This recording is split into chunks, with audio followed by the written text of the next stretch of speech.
Hello guys, and welcome back to Just a Book. I'm Sergio, and today we're going to go through Black Dog by Levi Pinfold. It's an extraordinary book. It's found in almost every school, and the reason for that is because any age group can access it. If not the writing, then definitely the pictures. It's actually been credited for the beautiful illustrations, the colours, the subtlenesses, the palette. It's really, really brilliant, and we'll see that as we go along. But what I am particularly interested in about this book is that it references myth and folklore. In fact, the author, Australian, researched many myths and stories in British history and found that the dog was a character which kept appearing. In Somerset, the Girt dog is known to be incredibly benevolent. Mothers would let their children go off into playgrounds or parks, knowing that they'll be secured by this dog. It would appear out of nowhere. If you're a traveler lost in the wilderness, in the forest, the dog would come and guide you to the right place. But this particular story, this black dog, comes from a more sinister history. On the coasts of Suffolk, the Black Shook was an infamous character. Again, this is built in myth. Quite a demonic dog. In fact, they think that the word shook comes from the Old English word sucha, which means devil. It was recorded in an article in 1577 that this large dog, the size of a lamb, stormed into a church at the clap of thunder, actually, and raced in and devoured a boy and a man, and then continued to go off and attack and kill other people. It had eyes as wide as saucers, and it would be flaming red. It was known to stalk the coastline ever since then. It was seen in fog, sometimes headless. So the black dog surely, I think, is a reference to this particular folklore. I'm actually going to read a little passage from this article, and it goes like this. All down the church in midst of the fire, the hellish monster flew, and, passing onward to the choir, he many people slew. So it's this lovely bit of a primary source that references this horrible incident with the black dog. It's hard to escape the black dog as something which is sinister. We know that the color black is usually symbolic to something quite depressive and sad, anxiety even. There's the Black Dog Institute. So if the author intended this dog to be something other than that, it'd be very hard to escape that. In this book, we can use the black dog as something of that nature, as a metaphor to something quite mentally troubling. And we'll go through this book and unfold that more. So, let's begin. We have here a beautiful scene of a house, this pink structure in the middle of a wintered forest. No leaves, no life, no trees. But it stands out. It has character. There's life. Life amongst a lot of death. This child is in the front, will be a character that we'll see in a moment, the main character actually. And we have, when we zoom in, his family. And they are all looking, peering out to see what is going to happen. You can see a dog on the statue guarding the house, which is a funny irony because of what happens in this story. But yeah, actually a beautiful, I'm going to be saying this a lot, a beautiful picture, a beautiful image. Let's go. I'm going to zoom in. One day, a black dog came to visit the Hope family. Mr. Hope was the first to see it. My goodness, he cried, dropping his toast. He didn't waste any time in phoning the police. There's a dog the size of a tiger outside my house, he told the policeman. The policeman laughed. What should I do? Asked Mr. Hope. Don't go outside, said the policeman, and put down the phone. So we have all this lovely imagery here. We have the pictures are almost in a comic style as well sometimes. The dog is outside the window. We see the silhouette of the father. There's the father calling the police. Interestingly enough, these three pictures, lots of us can just pass through it, but they're showing that life is going on. that the cat is playing, the youngest child, is just doing his own thing, oblivious to the panic which is surrounding the scene. Here we have a close-up of the picture. We actually can't see what the father is seeing. This is a really good example of building suspense and wonder and tension. What is it that he sees, and what makes him so frightened of it? The young child is watching, absorbing this fear, absorbing this anxiety. So anxious, actually, that he drops his food inside the cat's dinner bowl. The cat, of course, will probably eat it. We can begin to see clues more and more as we go on. Not so much in this scene, but more and more as we go on. One thing we do start to notice are pictures and toys with their hands raised in the air. They're reacting to the same stimulus as the characters in the book. We have this picture over here, eyes particularly open. We have Jeffy written here, I don't know what that's about. And we have this child over here, again, as I say, absorbing the tension. It's argued that this story actually is possibly many facets of one character. We'll actually unpack that as we go through. I'm going to leave you in suspense. Mrs. Hope was next to get up. "My goodness," she cried, dropping her mug of tea. She didn't waste any time in calling for Mr. Hope. "Did you know there's a black dog the size of an elephant outside?" she yelled. "Yes, Mr. Hope," said Mr. Hope. "What should we do?" asked Mrs. Hope. "Turn out the lights so it doesn't know we're here." So again we have this scene. The dog is getting bigger. The fear of the dog, you can argue, is actually making the dog much larger than it possibly could be. For all we know, the dog is just growing normally. But if you see it more metaphorically, the more attention you give something, the more hype you give it, the larger the problem gets, rather than actually just staying the more genuine, accurate size of the problem. There is Mrs. Hope doing the dishes, I think. I'm getting a cup of tea. And the dog is, accurately as she sees, growing bigger. She drops her tea on the floor. We'll see that in the next page. Again, the cats are sort of playing, but the children around her are starting to become more alive. This is the father grabbing that child. The child is absorbing a bit more of this tension, and it's an important thing to note. Here we have the father, has the child in his hand, and the mother, again, we can't see what she's seeing. In this picture, it tells us what she's seeing, but the picture is reduced. The author wants us to imagine this horrible elephant-sized black dog. So it leaves that question mark in this picture. She's pouring a cup of tea, and I think she drops it. Yes, she drops it. Here we start to see the toys reacting the same to the energy around them.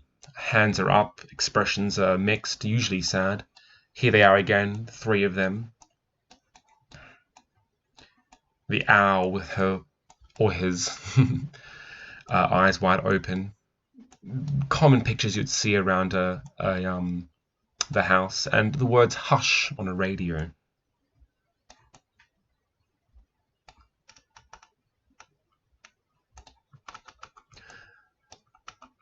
Adeline Hope was next to get up. "My goodness," she cried, dropping her toothbrush. She didn't waste any time in calling for her parents.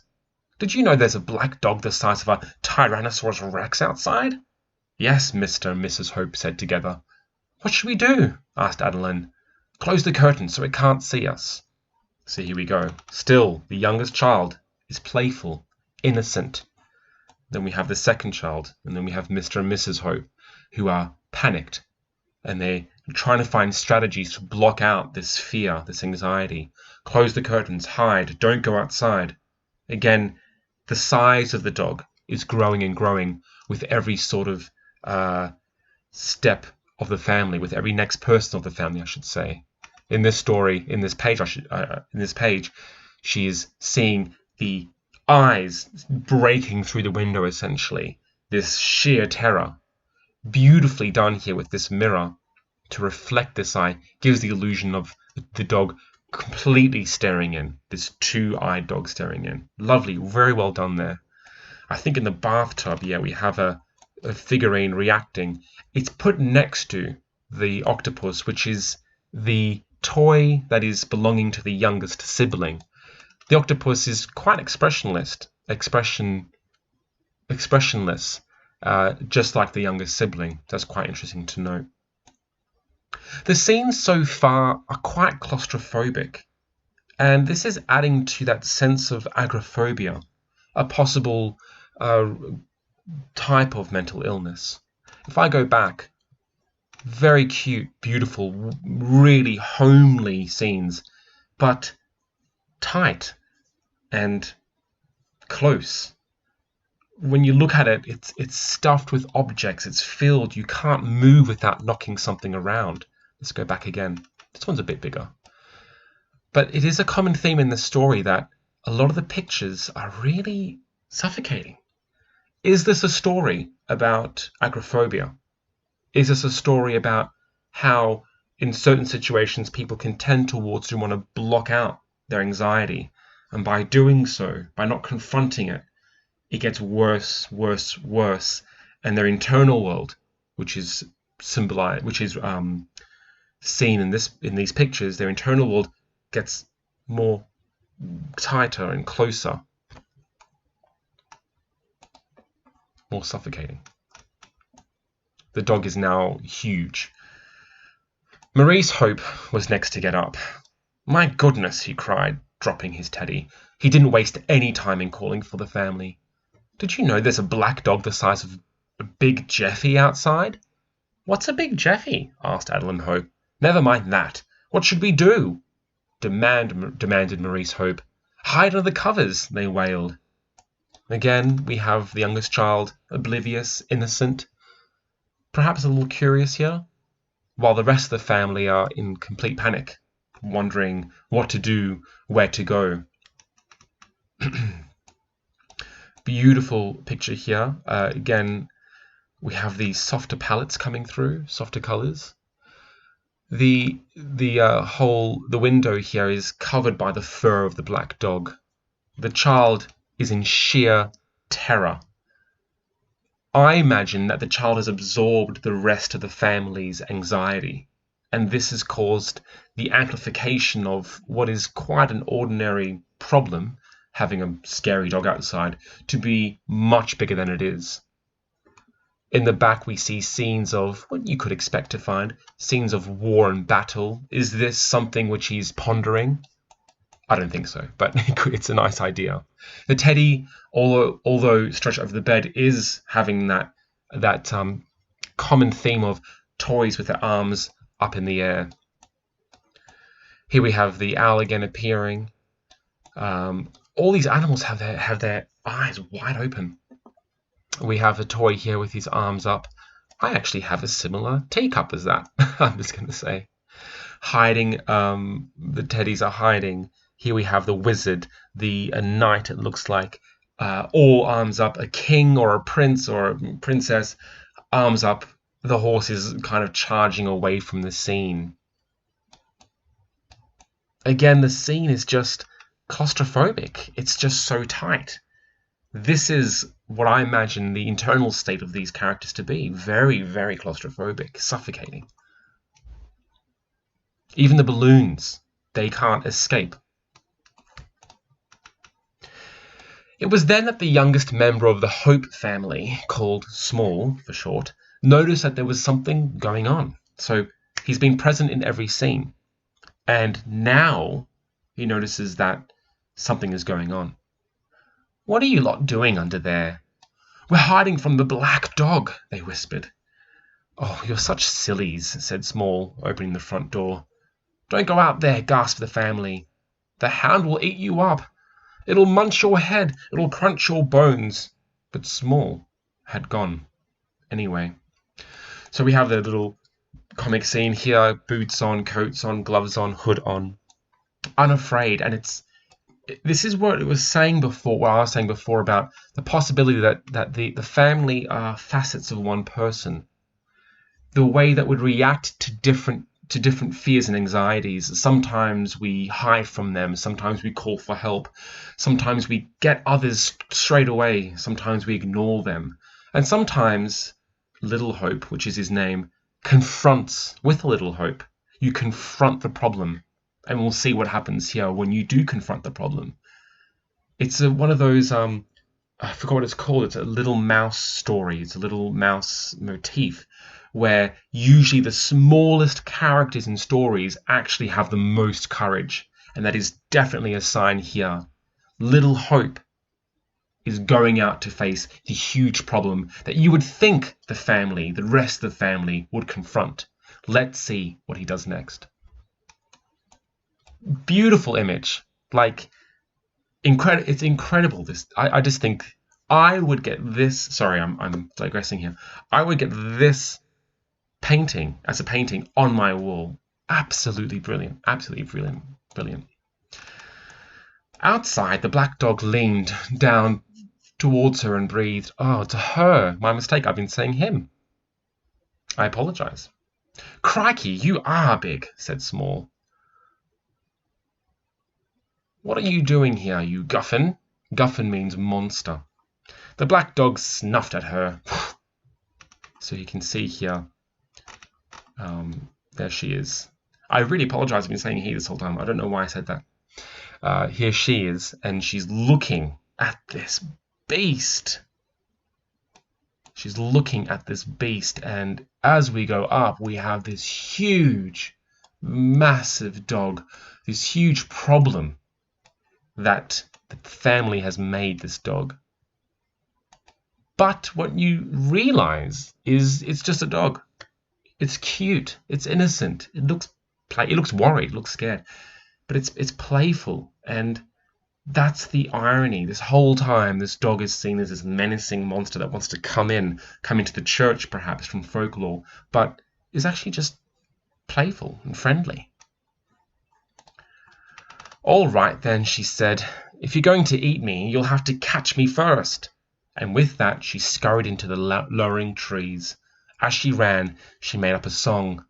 You can't follow where I go unless you shrink, or don't you know? The black dog followed. So we're getting to this sort of rhythm and rhyme that happens in folklore. She's playing with the dog, and what you'll notice is the dog becomes smaller and smaller as we go through the story.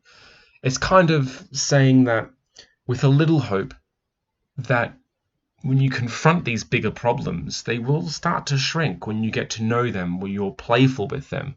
It's a teaching on curiosity and compassion versus defensiveness and attack.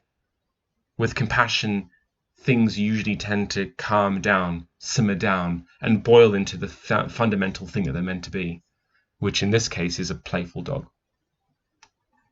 As Small hurried towards the frozen pond under the little bridge and over the ice, she sang, You've got fat legs, ice is thin, lose some weight or you'll fall in. And the black dog followed. I wouldn't be surprised if these sort of rhythms come from old folklore. That's me hoping, but I don't imagine it is. Again, she's running, she's being playful, the dog is chasing. Here is a very good example of the dog shrinking as she gets to be more playful with it. Playful with the anxiety. Next, she scuttled through the playground, down the slide and around the roundabout singing, You've got a big tum, I'm all slim. You'll fit through if you're more trim. And the black dog followed.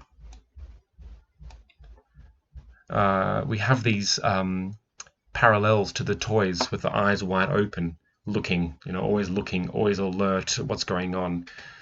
It's very nice. Beautiful image, really nice. Got some birds in the background doing their thing. Here she is, smiling.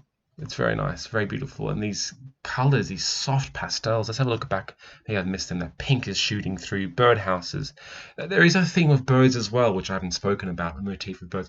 We have the birdhouses here, the two birds in this picture, and actually on the pillow, if we go all the way back, the pillow is covered in birds.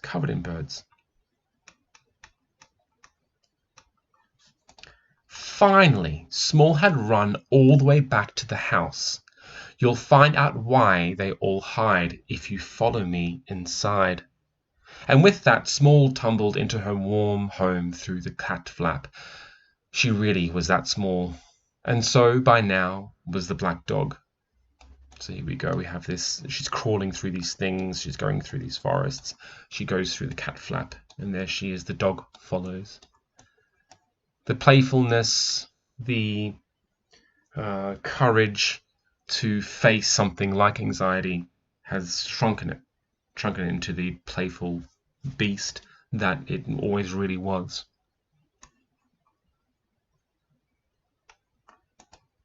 Inside, Small grabbed a washing basket and, as the black dog scrambled in behind her, she covered him with a loud "Ha!" Just then, the rest of the Hope family popped up from behind their barricade. "You haven't been munched?" cried Mrs. Hope. "You haven't been crunched?" cheered Mr. Hope. "You haven't been eaten?" yelled Maurice Hope, missing a poetic opportunity. "But where's the black dog?" asked Adeline, with the word "small" lifted the basket. Without a word, "small" lifted the basket. So really beautiful. She covers it up. It's that small. It's shrunken so small a basket can go on top of it. I wanted to say also with these rhymes that I've been saying, so in, oh, not that page, in this page, this page, and this page, is usually seen to as the ones that can rhyme are incredibly wise jesters, poets. They are the ones who can sum up stories and pass on riddles. They have a sort of an ancient knowledge, and I think the wisdom of the small child, the innocence, that's the wisdom, is to be innocent and curious in the face of anxiety, has its place. The rest of the Hope family were extremely pleased to see that the black dog was neither so huge nor so scary as they had feared. "He doesn't seem fierce at all now that I really look at him," said Mr. Hope. The rest of the family agreed. It's a very key sign here. Now I really look at him. I really look at him. That's how I think a lot of anxiety and anxiety starts. It's hard not to generalize here, but with more of a sharp eye, with more refined senses, with more articulated thoughts, anxiety, in my experience, seems to shrink. When you really look at anxiety directly onwards, it does start to shrink. And this is the comment the father is saying. Now that I really see the black dog, the depression, the anxiety, it actually isn't so scary. And it took Hope, little Hope, the youngest, smallest, but yet the one that had the most courage, to open that opportunity towards the family. "We were silly," said Adeline. "Only Small knew the right thing to do. Everyone was quiet for a while, thinking how brave Small had been. You've got a lot of courage facing up to a big, fearsome thing like that," said Mrs. Hope. Here we have a beautiful, I love it, a beautiful family picture in a nice, warm, cozy house, a home. It's still a bit claustrophobic though. That still exists. It never kind of goes away. It's the relationship you have with the mental illness, with anxiety, I should say, that actually makes a difference. Let's have a look at these toys. Are they doing anything? The toys are doing their thing. They don't mind what's going on. The cat is afraid. Yes, it's a dog. But yeah, the toys don't seem to be. And there's another cat. Don't seem to be present, and they don't seem to be particularly bothered. The environment has calmed around them. "There was nothing to be scared of, you know," replied Small Hope, as she went to sit by the fire, and the black dog followed. So here she is hugging the black dog at the end. She befriends her, or the big fear, the great fear. Lovely ending, lovely ending. Again, this story is a teaching on how to approach things in difficult, I should start that again. Again, this story is a teaching on how to approach difficult feelings, difficult thoughts. You can have, on one hand, an aggressive, assertive, angry response, which usually just amplifies it. And then on the other hand, you can be like the youngest member of the family, have a bit of hope, which includes curiosity, gentleness, compassion. And in that case, things may shrink. Things may become less than what they seem to be. This is ladies and gentlemen, boys and girls, as I scroll up. The Black Dog by Levi Pinfold. I hope you enjoyed. See you later.